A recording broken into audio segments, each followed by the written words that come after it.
الحمد لله نحمده ونستعينه ونستغفره ونؤمن به ونتوكل عليه ونعوذ بالله من شرور أنفسنا ومن سيئات أعمالنا من يهده الله فلا مضل له ومن يضلل فلا هادي له وأشهد أن لا إله إلا الله وحده لا شريك له وأشهد أن محمدا عبده ورسوله صلى الله عليه وعلى آله وأصحابه وبارك وسلم تسليما كثيرا أما بعد فأعوذ بالله من الشيطان الرجيم بسم الله الرحمن الرحيم يا أيها الذين آمنوا ما لكم إذا قيل لكم انفروا في سبيل الله اثاقلتم إلى الأرض أرضيتم الحياة الدنيا من الآخرة فما متاع الحياة الدنيا في الآخرة إلا قليل صدق الله العظيم اللهم صل على محمد وعلى آل محمد وبارك وسلم رب اشرح لي صدري ويسر لي امري واحلل عقدة من لساني يفقهوا قولي واجعل لي وزيرا من اهلي آمین یا رب العالمین۔ فلسطین کی جو موجودہ صورتحال ہے وہ ہم سب کے سامنے ہے، اور مہینے بھر سے وہاں ظلم اور جبر ہے، اور اس پر مستقل یہاں خطابات جمعہ میں بھی ہم نے کلام کیا ہے، دیگر فورمز پر بھی ہم نے بات کی ہے، اور کچھ گوشوں میں امت کے علماء کی طرف سے کچھ دینی اجتماعیتوں کی طرف سے بات تو اٹھ رہی ہے، لیکن بہرحال جو حکمرانوں کے کرنے کا کام ہے، مقتدر طبقات کے پاس وسائل ہیں، صلاحیتیں ہیں، اور جو ان کے کرنے کا کام ہے بہرحال وہ نہیں کر رہے ہیں۔ اس حوالے سے بار بار جی چاہتا ہے کہ توجہ دلائی جائے، آج بھی اسی پر توجہ دلانے کی کوشش کریں گے۔ قرآن حکیم میں سورہ توبہ کی آیت نمبر 38 ہے، اس کی تلاوت کی گئی، اس کا ترجمہ بھی سامنے رکھیں گے انشاءاللہ۔ پس منظر میں تو غزوہ تبوک کا موقع ہے، جو خاص موقع ہے نبی اکرم صلی اللہ علیہ وسلم کے دور مبارک میں، جب نفیر عام کا معاملہ پیش آیا، یعنی تمام ایسے مرد کے جو قتال کرنے، جنگ کرنے کے قابل ہیں، کوئی معذوری نہیں ہے، کوئی بیماری نہیں ہے، کوئی عذر نہیں ہے، ہر ایک کے نکلنے کو لازم قرار دیا گیا، اور جھنجھوڑا گیا ہے کہ کیا تم دنیا کی محبت میں ڈوب کر راہ خدا میں قتال کرنے سے جی چراؤ گے؟ یہ نقطہ ہے جو اس آیت کریمہ کے ذیل میں ہمارے سامنے آئے گا۔ یہیں اس کے ذیل میں دنیا کی محبت کا ذکر آ گیا کہ جس محبت کی وجہ سے انسان اللہ کے فیصلوں پر، اللہ کے احکامات پر عمل کرنے کے تعلق سے جی چراتا ہے۔ یہی آج امت مسلمہ کا مسئلہ ہے، بالخصوص ہمارے حکمرانوں کا اور مقتدر طبقات کا۔ مقتدر طبقات میں امت کی افواج بھی شامل ہیں، جن کے پاس جنگی عسکری قوت و صلاحیتیں موجود ہیں، اور پھر حکمراں بھی ہیں کہ جن کے پاس طاقت موجود ہے۔ امت کے کچھ علماء نے اس وقت فرضیت جہاد یعنی راہ خدا میں جنگ کرنا، مظلوم مسلمان بھائیوں، بہنوں اور بچوں کی داد رسی کے لیے مدد کرنے کے لیے اس کے فتاوی بھی جاری کیے ہیں۔ گو کہ اس تعلق سے علماء امت کی اور ذمہ داری بنتی ہے، وہ میں بعد میں عرض کروں گا۔ جیسے اسلامی ریاست کے تعلق سے، خصوصاً پاکستان کے تعلق سے، یہاں کچھ عرصے پہلے ایک ریاستی بیانیہ دیا گیا، اور اس پر علماء سے ایک پوری رائے لی گئی، جس شد و مت کے ساتھ اس مملکت خداداد میں ایک بیانیہ لیا گیا۔ میرا خیال ہے کہ اسی شد و مت کے ساتھ علماء کو اس وقت حکمرانوں کو غیرت دلانے کی ضرورت ہے، اور ان حکمرانوں اور مقتدر طبقات کی جو دینی ذمہ داری ہے اس پر بھی فتاوی دینے کی ضرورت ہے۔ اللہ تعالیٰ انہیں اس کی توفیق عطا فرمائے۔ اسی طریقے پر ہم اور آپ دعائیں کریں وہ ہمارے بس میں ہے، مذمت کریں وہ ہمارے بس میں ہے، کو مالی تعاون کریں وہ ہمارے بس میں، بار بار ہم نے توجہ دلائی، یہ ہمارے کرنے کے کاموں میں کمی نہیں آنی چاہیے۔ البتہ اس سے بڑھ کر جو حکمرانوں کے کرنے کے کام ہے، خبر یہ ہے کہ 12 نومبر کو پھر OIC کا اجلاس ہے، تو بہرحال ہم پھر توجہ دلائیں گے کہ خالی بیانات نہ ہو، مذمتی قراردادیں پیش نہ کی جائیں، ورنہ آپ میں اور عوام میں کوئی فرق نہیں ہے۔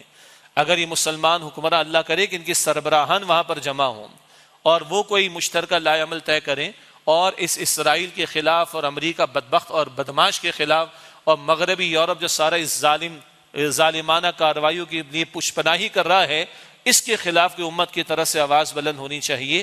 یہ ہے جو ہمارے دل کی بات ہے، اس پر بھی انشاءاللہ کلام کریں گے۔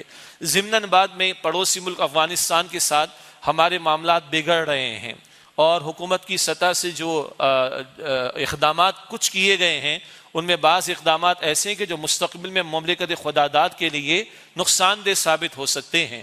افغانستان مخالف پالیسی امریکہ کو خوش کرنے کے لیے، امریکہ بدماش کو خوش کرنے کے لیے اگر آج ہم اختیار کریں گے تو کل ہم اپنے آپ کو تنہا کریں گے۔ ایک طرف برابر میں بھارت ہے، اکھنڈ بھارت جس کا ارادہ ہے، اور جو اسرائیل کی پشت پناہی بھی کر رہا ہے اور آگے بڑھ کر مسلمان اور اسلام کے خلاف ہے اور پاکستان کے بھی خلاف ہے، اور دوسری طرف افغانستان کی طرف سے ہم اپنے آپ کو مشکلات میں ڈالیں تو ہم اپنے آپ کو تنہا کریں گے۔ ضمن یہ بات بھی جو بعد میں انشاءاللہ آپ کے سامنے رکھیں گے انشاءاللہ۔ آئیے اس آیت کریمہ کا مطالعہ کرتے ہیں، تھوڑا پس منظر اور دنیاوی محبت کے بارے میں دین کیا کہتا ہے اس کا تھوڑا تذکرہ، اور پھر حالات موجودہ کے حوالے سے کچھ گزارشات آپ کے سامنے رکھیں گے۔ یہ سورہ توبہ ہے، مدنی سورت ہے، اور اس کی آیت نمبر 38 کی تلاوت کی گئی۔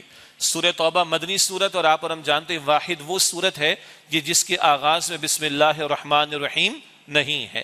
البتہ اگر آپ نے محسوس کیا ہو کہ میں نے تلاوت میں تو بسم اللہ پڑھ لی، تو اگر آپ کے ذہن میں سوال آیا ہو کہ بھئی پھر آپ نے بسم اللہ کی تلاوت کیوں کی، تو مسئلے کی حد تک جان لیجئے جب سورہ توبہ کا ہم آغاز کریں، پیچھے سے تلاوت کرتے ہوئے آ رہے ہیں، سورہ انفال ہم نے مکمل کر لی، اب سورہ توبہ آگے تو بسم اللہ الرحمن الرحیم نہیں پڑھی جائے گی۔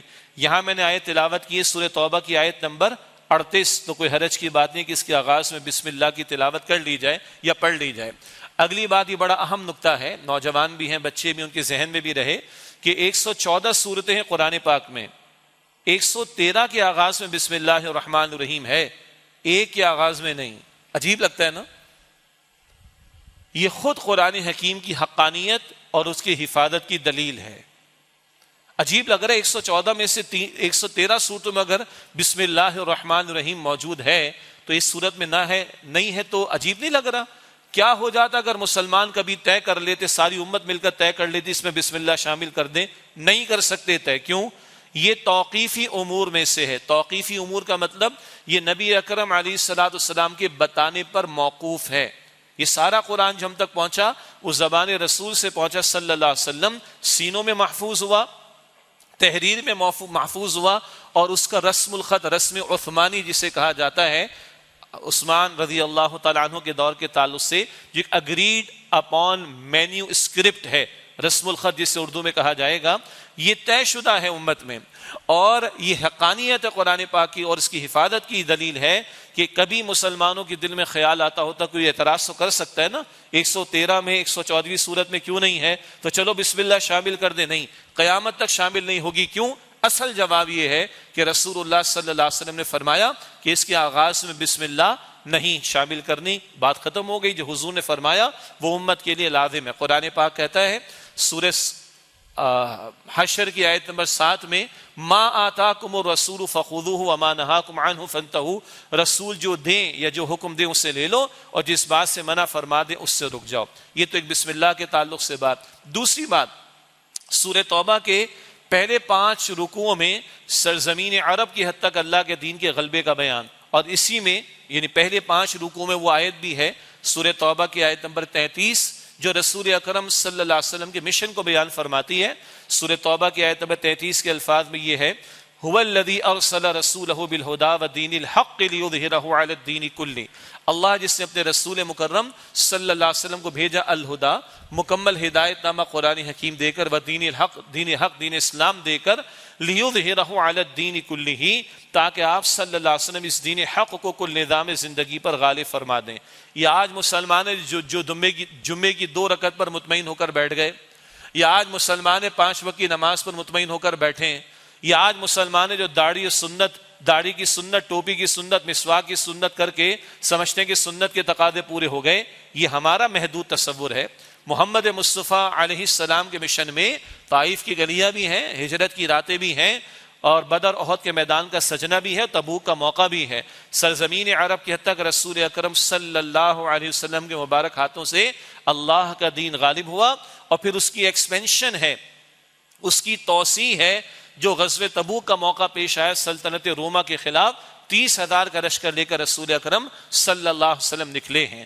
تو پہلے 5 رکوع سورہ توبہ میں یہ سرزمین عرب پر اللہ کے دین کے غلبے کا تذکرہ، اور پھر رکوع نمبر 6 سے لے کر رکوع نمبر 16 تک یہ 11 رکوع بنتے ہیں، اس میں اکثر بیان غزوہ تبوک کا ہے، اور غزوہ تبوک رسول اکرم علیہ السلام کے دور میں سرزمین عرب سے باہر نکل کر انقلاب نبوی صلی اللہ علیہ وسلم کی توسیع، اس کی ایکسپینشن کا آغاز ہے۔ یہ دین فقط عرب کے لیے نہیں آیا، یہ سارے عالم کے لیے آیا، اور محمد مصطفیٰ علیہ السلام کا مشن سارے عالم کے لیے ہے۔ پوری زمین پر اللہ کا دین غالب ہو، یہ اللہ کے رسول کا مشن ہے۔ وقت فرصت ہے، کہاں کام ابھی باقی ہے، نور توحید کا اتمام ابھی باقی ہے، اور یہ ذمہ داری ہماری، اللہ کی زمین پر اللہ کا دین بتمام و کمال غالب ہو، اس کی جد و جہد حضور کا فرض تھا، آج یہ امت کا فرض ہے۔ اللہ ہمیں اس کے لیے جان، مال، وقت، اوقات، صلاحیت اپنی نسلوں کو لگانے کی توفیق عطا فرمائے، اللہ اس کے لیے ہمیں قبول فرمائے۔ بہرحال اب یہ جو 11 رکوع ہیں اس میں غزوہ تبوک کا بیان۔ ایک اور ضمن نکتہ، جنرل مشرف کے دور میں سورہ توبہ کو اسلامیات کے نصاب سے نکال دیا گیا تھا، اور ایک دور میں ہمارے ہاں مساجد میں قنوت نازلہ کا اہتمام ہوتا تھا۔ ہم نے بھی اس کا اہتمام کرانے کی بات کی ہے، کوشش کریں تمام مساجد میں اس کا اہتمام ہو، اور خواتین بھی یاد کریں اگر باجماعت نماز میں نہیں آ رہی وہ گھروں میں اہتمام کریں۔ یہ قنوت نازلہ رسول اللہ نے سکھائی صلی اللہ علیہ وسلم، جس میں ایمان والوں کی مدد اللہ فرمائے، اس بات کی بھی دعائیں، اور ظالموں کو اللہ تباہ و برباد کر دے، اس کی بھی دعائیں شامل ہیں۔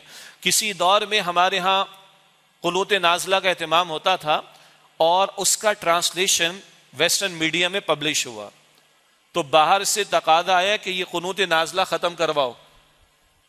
ان کو بھی ڈر ہے کہ مسلمانوں کی دعائیں قبول ہو گئی تو ہمارا بیڑا غرق نہ ہو جائے، اتنا ڈر تو شاید ہے ان کو۔ اور محکمہ اوقاف کی مساجد میں ایک دور گزرا کہ قنوت، محکمہ اوقاف کی مساجد گورنمنٹ کے انڈر میں ہوتی ہیں اصل میں، تو ایک دور گزرا کہ قنوت نازلہ کا اہتمام کرنے سے منع کر دیا گیا۔ کبھی سعودی عرب میں یہ جو یہود غاصبین ظالمین کے لیے دعائیں ہوتی، بلکہ بد دعائیں ہوتی تھیں حرمین شریفین میں، اس کو بھی روکا گیا۔ یعنی ہمارے حکمرانوں کی بغیرتی کا عالم یہ ہے کہ یہ امریکہ بدماش کو خوش کرنے کے لیے یہ قرآن کریم کی سورہ توبہ بھی نصاب سے نکلوا دے مشرف کے دور میں، اور یہ قنوت نازلہ پر پابندی بھی لگوا دیں۔ ان بغیرتوں کا حال یہ ہے، اور آج والے بھی بغیرتی میں کم نہیں ہیں۔ بہرحال پہلے سورہ توبہ اسلامیات کے نصاب میں وہ نکال دی گئی، پھر سورہ انفال جس میں بدر کا بیان، سورہ احزاب جس میں غزوہ احزاب بیٹل آف ٹرنچز کا بیان، پھر سورہ ممتحنہ جس میں ذکر ہے کہ مسلمانوں کی دوستی کافروں سے نہیں ہو سکتی، حسن سلوک ہونا الگ بات ہے، مگر وہ ان کافروں سے حسن سلوک نہیں ہوگا جو مسلمانوں سے جنگ کرتے ہوں اور ان پر جنگوں کو مسلط کرتے ہوں اور ان کو ان کے گھروں سے نکالتے ہوں اور ان کے نکالنے پر ایک دوسرے کی مدد کرتے ہوں، ایسے کافروں کے ساتھ تو حسن سلوک بھی نہیں ہوگا۔ یہ سورۃ الممتحنہ میں ہے۔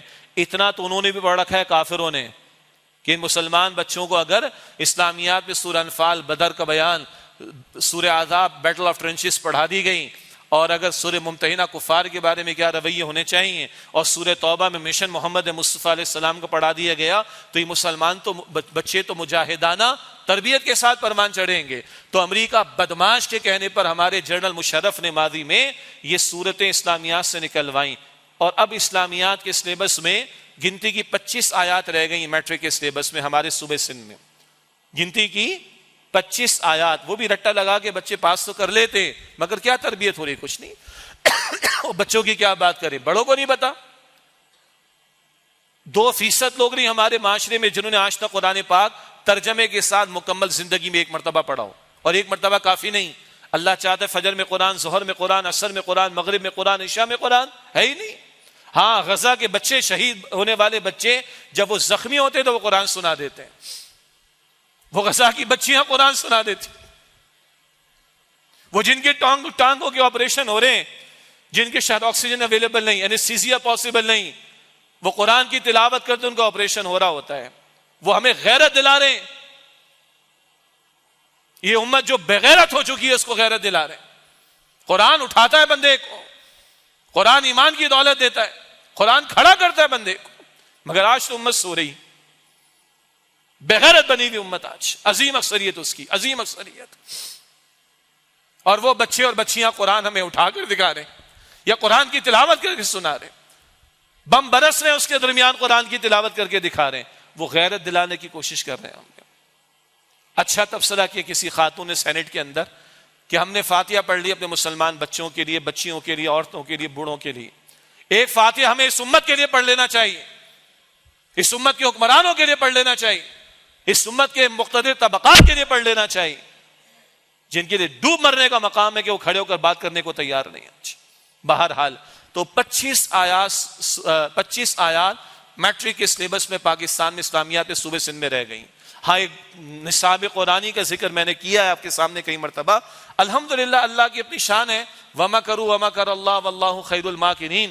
لوگ اپنی چالیں چلتے ہیں, اللہ اپنی تدبیر فرماتا اور اللہ بہترین تدبیر فرمانے والا ہے. ہم نے اپریشیٹ کیا ہے, میں خود اس کام کا حصہ رہا ہوں. جو ایک متفق و قرآن پاک کا ترجمہ پورا نصاب تیار ہوا, وفاقی حکومت نے اس کو اون کیا ہے, پنجاب گورنمنٹ نے اون کیا ہے, کے پی کے گورنمنٹ نے اون کیا ہے, نصاب میں شامل کیا ہے. معیار مطلوب پر آنے میں وقت لگے گا. ہمارے حکومت سندھ کے ذمہ داروں کو تو غیرت ہی نہیں آ رہی, ایسے بے غیرت ایک نمبر کے. اس کراچی میں کام اللہ کی توفیق سے ہوا, پورا پاکستان اس سے استفادہ کر رہا ہے, پنجاب کر رہا ہے, کے پی کر رہا ہے. وفاقی حکومت کے تحت اسکولوں میں نصاب میں قرآن پاک کا مکمل ترجمہ آ رہا ہے, مگر یہ سندھ والے بے غیرت بنے ہوئے, ان کو کوئی احساس ہی نہیں اس چیز کا. اس لیے میں نے کہا کہ 25 آیتیں ہیں اسلامیات میں, وہ بھی جیسے تیسے کر کے بچے ایگزام پاس کر لیتے, لیکن وہ تربیت تو نہیں ہو پا رہی. تربیت تو شاید ان بچوں کی ہوئی ہے, کم سے کم عربی ان کو آتی ہے, قرآن وہ پڑھ رہے ہیں جب ان کے آپریشن ہو رہے, قرآن وہ پڑھ رہے ہیں جب راکٹ برسائے جا رہے, قرآن وہ پڑھ رہے ہیں جب بم برسائے جا رہے, قرآن وہ پڑھ کر غیرت دلانے کی کوشش کر رہے ہیں اس امت کو. یہ ہے اس قرآن میں سے سورہ توبہ. اب آئیے اس کی آیت نمبر 38, اس کا تھوڑا سا ذکر میں آپ کے سامنے رکھوں.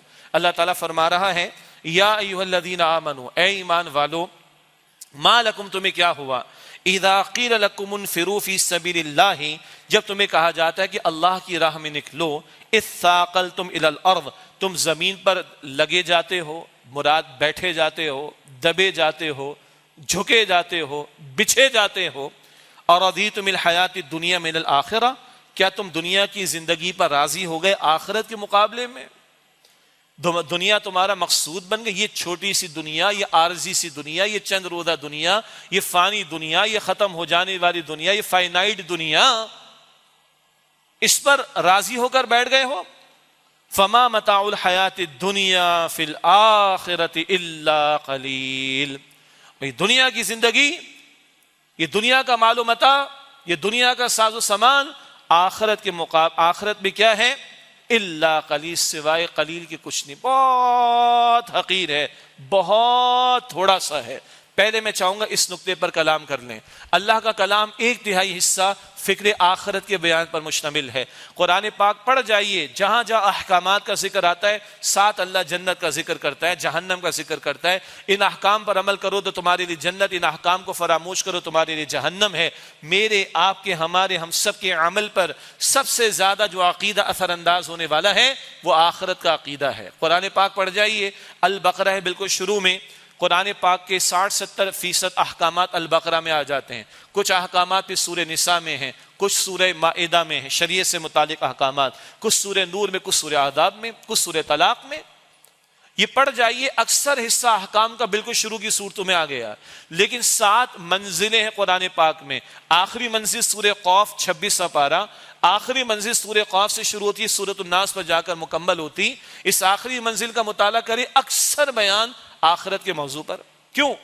جتنا یقین ہوگا موت کا, جتنا یقین ہوگا قبر کی زندگی کا, برزخ کی زندگی کا, جتنا یقین ہوگا کل کی پیشی کا, جتنا یقین ہوگا اللہ کے سامنے پیش ہونے کا, جتنا احساس ہوگا کل کی اکاؤنٹیبلٹی کا, کل کے حساب کا, جواب دہی کا, اتنا میرا آپ کا عمل درست ہوگا. اور آج یہ بغیرتی کیوں ہے امت میں, بے حسی کیوں ہے امت میں؟ دنیا کی محبت. اللہ کے رسول صلی اللہ علیہ وآلہ وسلم نے فرمایا, سنن ابن داؤد کی روایت ہے, آپ نے فرمایا, قریب قومیں مل کر ایک دوسرے کو تم پر حملہ کرنے کی دعوت دیں گی جیسے دسترخوان سجا دیے جانے کے بعد گھر والوں کی طرف سے اعلان لگتا ہے آئیے کھانے کے لیے, اور لوگ کھانے پر ٹوٹ پڑتے ہیں. قوم ایک دوسرے کو دعوت دیں گی اور وہ تم پر حملہ آور ہوں گی اور تمہارے لاشیں گرائیں گے. آج یہ منظرنامہ نہیں, امریکہ بدماش, اس کے وزیر جا کر, اس کا صدر جا کر پیٹھ ٹھوکتے ہیں, جاؤ اور آگے بڑھ کر ہم تمہارا ساتھ دیں گے. امریکہ بدماش کہتے ہیں کہ ہم کوئی جنگ بدی کے حق میں, کوئی سیز فائر کے حق میں نہیں. برطانیہ بدماش کہتے ہیں ہم تمہارے ساتھ ہیں, مودی بدماش کہتے ہیں ہم تمہارے ساتھ ہیں, بھارت بدماش کہتے ہیں ہم تمہارے ساتھ ہیں. سارے مل کر لگے ہوئے, کھڑے رہو اسرائیل والوں, کھڑے رہو, ہم تمہارے پیچھے ہیں. ایک دوسرے کو قومیں دعوت دیں گی تم پر حملہ کرنے کے مسلمانوں, جیسے دسترخوان سجا دیے جانے کے بعد کھانے کے لیے بلایا جاتا ہے. عرض کی کہ یا رسول اللہ صلی اللہ علیہ وسلم, کیا ہم کم ہوں گے تعداد میں؟ کیا ہماری تعداد تھوڑی ہوگی؟ لا بل انتم کثیر، تمہاری تعداد تو بہت زیادہ ہوگی۔ 2 ارب مسلمان زمین پر ہے، ہر چوتھا یا کم از کم 5واں انسان زمین پر مسلمان ہے، 57 مسلم ممالک ہیں، تیل کی دولت ہے، عیاشیوں کے سامان بھی ہیں۔ نیون سٹی بنا رہا ہے محمد بن سلمان، نیو یارک سے 33 ٹائمز بڑا ہوگا، نیو یارک شہر سے 33 گنا بڑا ہوگا۔ شریعت کے قوانین ہی ہمارے قوانین چلیں گے، تم خدائی کے دعوے دار ہو گئے ہو۔ شراب بھی چلے گی، سب کچھ چلے گا وہاں پر۔ عیاشیوں کے لیے پیسہ ہے۔ کبھی بنائی 34 ملکوں کی فوج، اپنی بادشاہتیں بچانے کے لیے نہیں بچیں گی تمہاری بادشاہتیں، خام خیالی ہوگی تمہاری۔ تو 2 ارب مسلمان، 57 مسلم ممالک، تیل کی دولت، صلاحیتیں ہمارے پاس، اور پاکستان کو شامل کر لیں تو ایٹمی صلاحیت بھی، مثل ٹیکنالوجی بھی، بہترین تربیت یافتہ فوج بھی۔ لیکن اللہ کے رسول علیہ السلام فرما رہے کہ نہیں، تمہاری تعداد تھوڑی ہوگی، کم تھوڑی ہوگی، تم کثیر تعداد میں ہوگے۔ تو یا رسول اللہ علیہ السلام یہ حالت کیوں ہوگی؟ قومیں کیوں ماریں گی ہمیں، کیوں ہمیں قتل کریں گی؟ فرمایا تمہیں وہن پیدا ہو جائے گا۔ وہن، اے اللہ کے رسول یہ وہن کیا ہے؟ فرمایا حب الدنیا و کراہیت الموت، دنیا کی محبت اور موت سے نفرت۔ آج ہی مسئلہ ہے ہمارا، دنیا عزیز ہے، دنیا محبوب ہے، میرا پیٹ بھر جائے، پڑوسی مرتا ہے تو مرے، میرا گھر بچے باقی مرتے تو مرے۔ نہیں آج امت کی حالت، کتنا تنہائی میں مجھے اور آپ کو احساس رہتا ہے کہ آج امت کو کس قدر تکلیف، آج امت کو کس قدر ظلم کا شکار بنایا جا رہا ہے۔ حب الدنیا و کراہیت الموت، دنیا کی محبت اور موت سے نفرت۔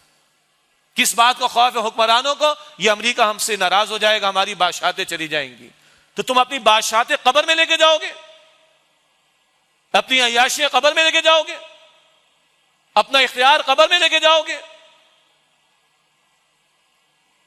یہ ہے دنیا کی محبت جس میں ڈوب کر بغیرت بنے ہوئے آج، اور کوئی آواز بلند کرنے کے لیے تیار نہیں ہماری حکمراں۔ عوام بیچاری ہے، وہ ہر دوسرے دن مظاہرے کر رہے ہیں، اچھی بات ہے، یہ ڈیڈ نہیں ہونا چاہیے، ایشو زندہ رہنا چاہیے اس کو، مگر جن کو اس سے آگے بڑھ کر کرنا چاہیے وہ کچھ نہیں کر رہے، بغیرتی تو ان کی اصل میں۔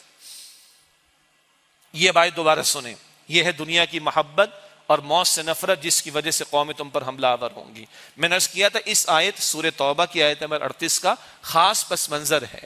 غزوہ تبوک سن 9 ہجری، 30,000 کا لشکر، نفیر عام کا معاملہ، شدید گرمی، بہت دور کا سفر، کھجور کی فصل تیار، 18 صحابہ پر 1 اونٹ دستیاب، 1-2 کھجوریں 24 گھنٹے میں 3 افراد کو میسر۔ بڑا اس کو جیش العسرہ کہا گیا، بڑا مشکل معاملہ تھا۔ اس پر تفصیلی تبصرہ سورہ توبہ میں ہے۔ اس وقت غزوہ تبوک کا بیان مقصود نہیں، اور وہاں تو یہ فرض عین کے درجے میں آ گیا تھا، اس بحث میں جانا مقصود بھی نہیں۔ بس اتنا کہ اس وقت چند علماء امت کی ان کی طرف سے جو بات اٹھی، اس وقت تو جہاد یعنی جہاد بمعنی قتال، اور یہ بھی نوٹ کر لیں سورہ توبہ میں آگے چل کر جہاد کا لفظ قتال کے معنی میں آیا ہے۔ قتال کا مطلب ہمیشہ جنگ ہے، جہاد کا مطلب اسٹرگل، جد و جہد، محنت بھی ہے، لیکن کبھی جہاد کا مطلب قتال یعنی جنگ بھی ہوتا ہے۔ چنانچہ سورہ توبہ میں لفظ جہاد قتال یعنی جنگ کے معنی میں بھی آیا۔ اب پچھلے چند خطابات جمعہ میں کراچی بھی، لاہور بھی یہ بات ہم بیان کر چکے ہیں کہ قرآن پاک قتال فی سبیل اللہ، راہ خدا میں جنگ کرنا، اس کے کچھ مقاصد بیان کرتا ہے۔ کبھی یہ جنگ اس لیے بھی ہوگی، سورہ حجرات کی آیت نمبر 9، اگر ایمان والوں کے 2 گروہ آپس میں لڑ پڑے تو صلح کراؤ، اور اگر ایک گروہ زیادتی پر اتر آئے، صلح پر آمادہ نہ ہو تو جنگ کر کے اس کو صلح پر آمادہ کرو۔ صلح اتنی اہم کہ جنگ کر کے مسلمانوں کے گروہ کو کبھی صلح پر آمادہ کرنا پڑے تو جنگ کی جائے گی اس کے خلاف۔ جنگ کا ایک مقصد یہ بھی ہے، جنگ کا ایک مقصد یہ بھی ہے کہ مظلوم بچوں، عورتوں، بوڑھوں کی داد رسی، یہ بات ہم پہلے کر چکے، سورہ نساء آیت نمبر 75۔ راہ خدا میں جنگ اس لیے بھی کہ بوڑھے، مرد، عورتیں، بچے، ان کی داد رسی کی جائے۔ اسی طرح قرآن سورہ انفال کی آیت نمبر 39 میں فرماتا ہے قتال اس لیے بھی کہ اللہ کی زمین پر اللہ کا کلمہ سر بلند ہو جائے. پھر اس کے مزید احکامات فقہاء نے بیان فرمائے، وہ تفصیلات اپنے مقام پر. ہمارے ہاں اس پاکستان میں مفتی تقی عثمانی صاحب کی طرف سے کچھ باتیں آئیں، بعض چند علماء کی طرف سے کچھ باتیں آئیں، اور عالم عرب کے کچھ علماء کی طرف سے باتیں آئیں.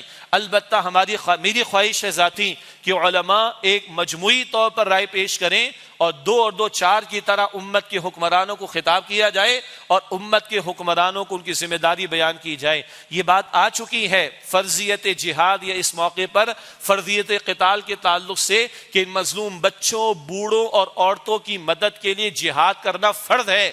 اس کی ترتیب الاقرب فالاقرب، جو قریبی مسلم ممالک ہیں ان پر اول یہ فرض ہے، اور اگر وہ کفایت نہ کرے، ان کا اٹھنا کافی نہ ہو فلسطین کے مسلمانوں کے لیے، تو پھر بڑھتے بڑھتے یہ سارے مسلم ممالک پر ذمہ داری آتی چلی جائے گی استعداد اور صلاحیت کے مطابق. یہ فتوے میں تفصیلات اپنے مقام پر ہیں، مگر کم سے کم کو آواز تو بلند ہو. یہ بار بار ہم عرض کر رہے ہیں. اس تعلق سے ابھی OIC کا اجلاس ہونا ہے غالباً اتوار کو، یہ 12 نومبر کی بات ہے کم و بیش، اور ہماری خواہش ہے کہ مولانا فضل الرحمان صاحب نے بھی کہا حماس کے بھی نمائندوں کو بلایا جائے. اچھی بات ہے. ہم کہیں گے سارے سربراہان مملکت جمع ہوں. میں نے تو خطاب جمعہ میں کہا مکہ مکرمہ میں بیٹھ جاؤ بھائی. اللہ کے گھر کے پاس بیٹھو گے تو کو اللہ کے گھر کی لاج بھی تو رکھو گے، کو خوف خدا بھی تو ہوگا تمہارے دلوں کے اندر. لیکن چلیں اگر کوئی اجلاس ہو رہا ہے تو وہ ضابطے کی کارروائی پر مکمل تو نہ ہو جائے. OIC organization of Islamic cooperation, اس کا باقاعدہ چارٹر موجود ہے 1972 سے. اس چارٹر پر ہمارے لاہور کے ایک روزنامے میں لکھنے والے، ایک آرٹیکل لکھنے والے عاصم محمود صاحب ہیں، اس کی تفصیلات انہوں نے بیان کی. یہ OIC تو بنی ہی تھی فلسطین کے مسئلے پر، اقصی کی آزادی کے لیے، القدس کی آزادی کے لیے، فلسطین کی آزادی کے لیے. آزاد فلسطینی ریاست جس کا دارالحکومت یروشلم ہو. اقصی ہمارا ہے، اب مسجد اقصی ہماری ہے. قبۃ الصخرہ جہاں سے حضور آسمانوں پر تشریف لے گئے معراج کی شب، اس کی حفاظت امت کی ذمہ داری، اقصی کی حفاظت امت کی ذمہ داری. OIC کے چارٹر میں لکھا ہے کہ ان مسلمانان فلسطین کی مدد کرنا اخلاقی طور پر، سفارتی طور پر اور عسکری طور پر فوجی قوت کا استعمال کرنا یہ مسلم ممالک کی ذمہ داری ہے. اپنا چارٹر ہی کھول لو، اتنی غیرت بھی نہیں تمہارے اندر بھائی. اپنے OIC کے چارٹر کو کھول کر ہی دیکھ لو کیا طے کیا تھا ہمارے بڑوں نے پہلے. تو بہرحال اس اعتبار سے جو ایک اور بات میں عرض کرنا چاہ رہا ہوں، ہے تو کڑوی بات مجھے اندازہ ہے، ہماری ریاست کے چلانے والوں نے مقتدر طبقہ، قوت جن کے پاس ہے سب کو پتا ہے، افواج کے پاس ہے، بڑی فوج کے پاس ہے. ایک بیانیہ لیا گیا ریاست پاکستان کا بیانیہ، اور دہشت گرد جو پاکستان کے خلاف کارروائیاں کر رہے ہیں ان کے خلاف فتویٰ لیا گیا. بالکل صحیح بات ہے، ملک کی سالمیت ہمیں عزیز ہے، اور جو اس ملک میں بگاڑ پیدا کرنے والے دہشت گرد ہیں ان کے خلاف کارروائی ہونی چاہیے. لیکن یاد رکھیے جنہوں نے اس قوم کو بیچا ہے وہ بھی دہشت گرد ہیں، جنہوں نے اس قوم کو لوٹا ہے وہ بھی دہشت گرد ہیں، جنہوں نے اس قوم کا سودا کیا وہ بھی دہشت گرد ہیں، جنہوں نے امریکہ کے ساتھ ساز باز کیے وہ بھی دہشت گرد ہیں، جنہوں نے اس زمین کو امریکہ بدماش کے حوالے کر کے 15 لاکھ مسلمانوں کو افغانستان میں شہید کروایا، اجازت دی، وہ بھی دہشت گرد ہیں. ان دہشت گردوں کے بارے میں تو کوئی بات نہیں ہوتی. یہ اپنی جگہ ایک موضوع ہے، مگر ہم اس مملکت خدا داد سے بس اس لیے محبت کرتے ہیں کہ اللہ کے نام پر لی ہم نے، اور ہمارے باپ دادا کا خون اس میں شامل ہے، ان کی ہجرتیں ہیں اس کام کے لیے. ورنہ محض وطن مطلوب نہیں ہے ہمیں، زمین ساری اللہ کی، اور اس زمین پر اللہ کا حکم نافذ ہونا چاہیے. اس مملکت سے اگر محبت ہے تو اس لیے کہ پاکستان کا مطلب کیا؟ لا الہ الا اللہ. تو جو اس ملک کی سالمیت کے درپے ہیں ان مجرموں کے خلاف کارروائی ہونی چاہیے، کوئی شک نہیں ہمیں. مگر علماء کرام نے ایک فتویٰ دیا تھا کہ اسلامی ریاست کے خلاف کوئی کارروائی اگر کرے تو وہ حرام ہے. تو علماء کرام سے میں پورے ادب سے عرض کرتا ہوں، ہم تو عالم نہیں ہیں نا، طالب علم ہیں، ذرا ڈیفائن کریں اسلامی ریاست کیسی ہوتی، فتویٰ دیں اسلامی ریاست کیسی ہوتی، اور فتویٰ دیں اس مملکت خدا داد کے چلانے والوں کے بارے میں، کیا وہ اسلامی ریاست کو چلا رہے ہیں؟ کیا انہوں نے اسلامی ریاست قائم کی ہے؟ اور اگلا فتویٰ کچھ علماء نے دیا ہے، اللہ ان کو جزائے خیر عطا فرمائے، اور بڑی بے باکی سے کچھ لوگوں نے بات کی، اللہ ان کو، عالم عرب کی بات بھی کر رہا ہوں، اللہ ان کو جزائے خیر عطا فرمائے، متفقہ فتویٰ دے 2-2-4 کی طرح۔ اس وقت یہ جو فلسطین کے مسلمانوں کی حالت زار ہے، کیا امت پر قتال فرض نہیں ہے؟ ہے، فتویٰ دیجئے۔ استعداد کا مطلب کیا ہے؟ فتویٰ دیجئے۔ صلاحیت کا مطلب کیا ہے؟ وضاحت کیجئے۔ اور حکمرانوں کی ذمہ داری کیا ہے؟ وضاحت کیجئے۔ اگر یہ کرتے ہیں تو واقعتاً عالمان حق یا علماء حق ہونے کا ثبوت پیش ہوگا، اور اگر یہ نہیں ہو رہا تو اس پر فتویٰ کو عالم دین ہی دے دے کہ اگر ہم کتمان حق کر رہے ہیں، حق کو چھپا رہے ہیں، اور ان مسلمان حکمرانوں کی ذمہ داریوں کو بیان نہیں کر رہے ہیں، اور کتمان حق اگر کر رہے ہیں، حق کو چھپا رہے ہیں، تو خود علماء دین اچھی طرح جانتے کہ اس کے آگے سوالیہ نشان کا کیا مطلب ہے۔ اللہ علماء حق کا ہم پر سایہ قائم رکھے، اور انہیں حق بیان کرنے اور حق پیش کرنے کی توفیق عطا فرمائے۔ اور اللہ ہمارے مسلمان ہیں بھائی، ان کے حق میں دعا کرتے ہیں، لیکن افسوس ہوتا ہے نا جب بغیرت بن جائیں تو۔ اور یہ منبر رسول جو ہے نا، یہ اللہ کے رسول کی امانت ہے، اتنا بھی ہم بیان نہ کریں تو کیا کریں آخر بتائیے۔ تو جو بس میں ہمارے وہ ہم کریں، اور جن حکمرانوں کے بس میں ان کو کرنا چاہیے۔ اور علماء جب کبھی اسلامی ریاست کے تعلق سے فتاویٰ دیتے تو اسلامی ریاست کو ڈیفائن کریں، اور مسلمان حکمران کیسے ہوتے ہیں ذرا ان کے اوصاف کو بیان کریں، اور یہ اسلامی ریاست چلا رہے واقعتاً بیان کریں، اور امت کی سطح کے اعتبار سے ان کی ذمہ داریاں کیا ہیں اس کو بھی بیان کریں۔ اللہ تعالیٰ توفیق عطا فرمائے۔ اس آیت کا ترجمہ دوبارہ سنیں، سورہ توبہ کی آیت نمبر 38، یا ایھا الذین آمنوا، اے ایمان والو، 89 مرتبہ 89 ٹائمز 89 مرتبہ یہ انداز قرآن پاک میں، یا ایھا الذین آمنوا، اے ایمان والو۔ پھر قرآن پاک کا انداز خود بتا دیتا ہے یہ کن کو جھنجھوڑا جا رہا ہے۔ غزوہ تبوک کے موقع پر کچھ سچے پکے ایمان والے بھی پیچھے رہ گئے تھے، ان پر تو کچھ سزاؤں کا نفاذ بھی ہو گیا، وہ تفصیل اپنے مقام پر ہے۔ البتہ منافقین کا بہت بڑا طبقہ وہ پیچھے رہا، اور ان کو جھنجھوڑا بھی گیا، اور اللہ تعالیٰ کی طرف سے ان کے لیے کچھ سزائیں بھی تجویز کی گئیں، جو اسی سورہ توبہ کے اگلی رکوع اور آیات میں تفصیل آتی ہے۔ البتہ یہاں جو کلام ہے یہ اصل میں منافقین کو جھنجھوڑا گیا، سچے ایمان والے تو نکلے، اور جن سے خطا ہوئی ان پر سزاؤں کا نفاذ ہوا، وہ تفصیل اپنے مقام پر، اللہ نے ان کی معافی کا اعلان کیا، مگر دنیا پرست منافقین کو اصل میں جھنجھوڑا گیا ہے۔ فرمایا جا رہا ہے کہ یا ایھا الذین آمنوا، اے ایمان والو، ما لکم اذا قیل لکم انفروا فی سبیل اللہ اثاقلتم الی الارض، تمہیں کیا ہوا جب تمہیں کہا جاتا ہے کہ اللہ کی راہ میں نکلو، مراد قتال کے لیے، تم زمین سے چمٹے جاتے ہو، بچھے جاتے ہو، دبے جاتے ہو، چھپے جاتے ہو، لگے جاتے ہو، بھاگے جاتے ہو، فرار اختیار کرتے ہو۔ اور رضیت بالحیات الدنیا من الآخرہ، کیا تم دنیا کی زندگی پر راضی ہو گئے آخرت کے مقابلے میں؟ فما متاع الحیات الدنیا فی الآخرۃ الا قلیل، بس دنیا کی زندگی آخرت میں، فما متاع الحیات الدنیا، دنیا کی زندگی کا ساز و سامان آخرت میں کیا؟ الا قلیل، بہت ہی تھوڑا۔ اللہ کے رسول مکرم علیہ السلام نے کیسے کیسے وضاحتیں فرمائیں۔ حضور تشریف لے جا رہے، مسلم شریف کی روایت ہے، بکری کا مردار بچہ آپ نے دیکھا ایک کچرے کے ڈھیر پر پڑا، آپ نے لائیو ایگزامپل دی، فرمایا آپ صلی اللہ علیہ وسلم نے، میرے صحابہ کون تم میں سے خریدے گا اس بکری کے مردار بچے کو 1 درہم میں؟ کتنے میں کوئی خریدے گا 1 درہم میں؟ یا رسول اللہ میں سے کوئی نہ لے، مردار بکری کا بچہ ہے، یہ پیٹ پھولا ہوا، کان کٹے ہوئے، بدبو مارتا ہوا کچرے کے ڈھیر پر، ویسٹیج ہے بالکل، ہم میں سے تو کوئی 1 درہم میں بھی اس کو نہ لے۔ اللہ کے رسول علیہ السلام نے فرمایا اللہ کی قسم، جتنا یہ بکری کا مردار بچہ تمہاری نگاہوں میں کمتر اور حقیر اور ذلیل ہے، اللہ کی قسم یہ دنیا اور اس کا مال و اسباب اللہ کی نگاہوں میں سے زیادہ کمتر، حقیر اور ذلیل ہے۔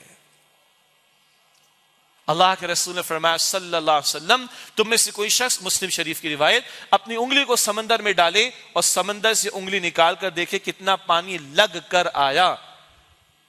یہ دنیا ہے اور وہ ٹھانٹے مارتا ہے سمندر، وہ آخرت ہے۔ کوئی موازنہ ممکن؟ کوئی کمپیریزن ممکن؟ کوئی میچ نہیں۔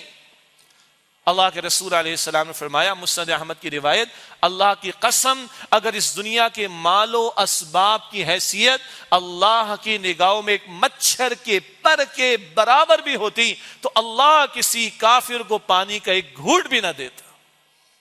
کوئی حیثیت نہیں. اس دنیا کے چکر میں پڑھ کر, اس کی محبت میں ڈوب کر آج امت بے غیرت بنی ہوئی, اسی لیے ذلیل ہے, اسی لیے پٹ رہی ہے, مر رہی ہے, کٹ رہی ہے.